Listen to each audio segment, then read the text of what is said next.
Hello, Paranoid Android here. I was talking to my wife. Today's July 5th, 2025. So I'm talking to my wife and I'm like, what should I make a video out of? And she was like, well, just make one about Jesus and that'd be pretty easy. Well, I mean, yeah, there's always something good to talk about when it comes to the Lord. So, I figured I would. Um, it seems like people miss the obvious when it comes to Jesus. Um, a lot of times they present him and he looks like, he's Irish and he's middle class. He's well dressed and got a nice hairdo and sometimes red hair and some blue eyes.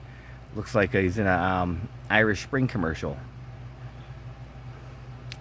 I don't even know where to start.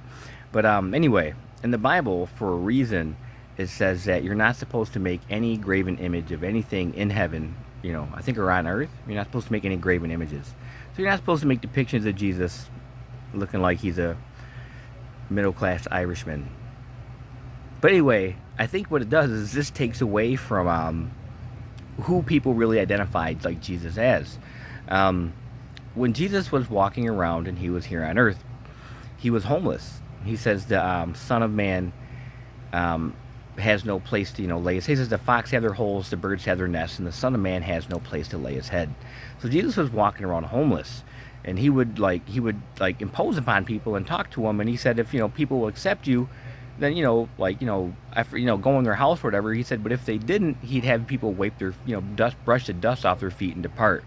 And he would tell them like don't take two coats with you.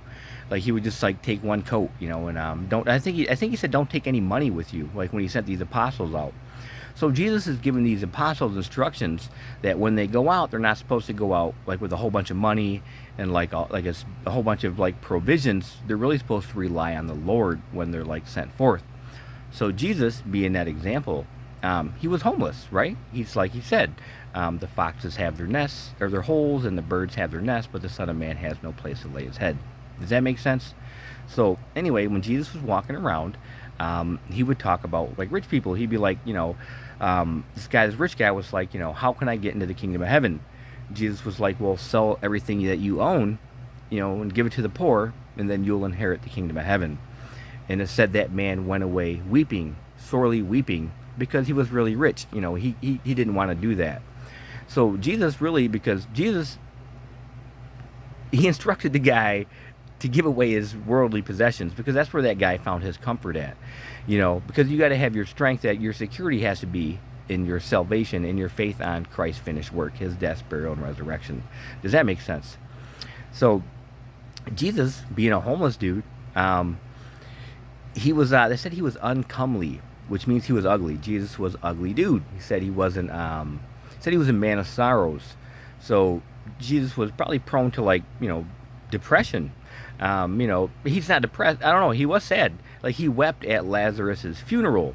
um I don't know, God, but like he hurt for the people hurting, and he showed empathy, a deep amount of empathy, and because God is love, and he wept.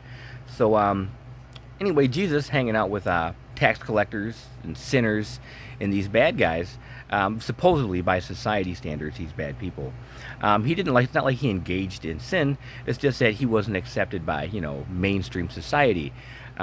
If you look today, a lot of these churches, a lot of these people, they look like they're beauty pageant winners. You know what I mean? And if you look at the people who are leading the fray, or if you want to call it that, of this Christian charismatic movement, or you see the people that they use, for their pundits, it's always somebody with a pretty symmetrical face, usually blonde hair and blue eyed, that represents the Aryan ideal woman, I guess. I don't know. I'm watching this show, Naked and Afraid of Love. Me and my wife started watching it because we watched Naked and Afraid, and this thing came up and she wanted to watch it, so we watched a couple episodes. And I noticed that that's what the alpha female is on there too. They show her as the alpha and the alpha male. They're all blonde hair, blue eyed, and so that's me going off on a rabbit trail. But I can make a whole video about this. But anywho, Jesus. He was poor, man. He was broke. He didn't hold the money bag. Judas did. The person that was interested in the financial aspect of the ministry was the guy who sold everybody out. So Paul, the Apostle Paul, He's your example. He will say, "Be ye followers of me, even as I am of Christ." So Paul being the example, because you can't be like Jesus. Like, say you can't fulfill the promises made unto the fathers. So that's what Jesus came to do, was to fulfill the promises made unto the fathers. And he did it, and he was obedient unto death. Does that make sense? So the example, Paul, like he says, "Be ye followers of me, even as I am of Christ." I am your example. He is the apostle of the Gentiles. So what he did is, to be the example, is he refused to take money for witnessing the gospel. Now, he would collect money and he would send gifts to the Peter and his guys, the 12, because the Jews decided to live collectively and share all things common.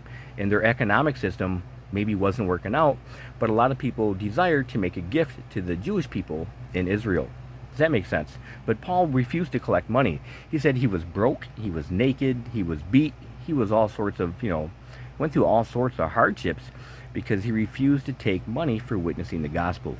The reason is, if you look for the verses, he'll say that according to these Old Testament verses, I could take money, right? But he said, I will not take this money because I don't want to forfeit my reward. So, Paul, the example, refused to be paid for being a witness of the gospel because he didn't want to forfeit his reward. The reason, so these people that you'll see now, and they'll take money for witnessing the gospel, they're forfeiting their reward. Their reward is, like the Bible said to that one rich man, the rich man and Lazarus.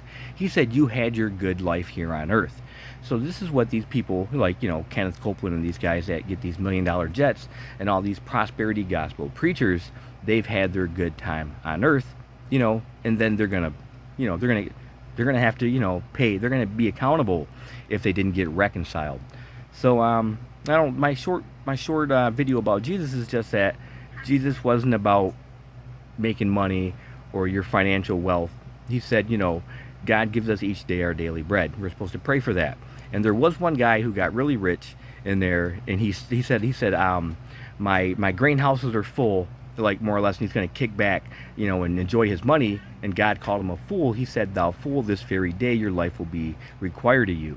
So it's not about prosperity. It's not about worldly things. It's not about your flesh. And it's definitely not about public standing. Because Jesus was, you would just, if you've seen Jesus, you'd be like, look at this ugly homeless person talking about modesty and, like, love. You'd call him a quack. They'd probably say he's schizophrenic. But anywho, the Christianity we have now, I don't think it's Christianity. I think it's been hijacked by capitalism. What do you think? That's what I'm talking about. Love you guys. Have a happy 5th.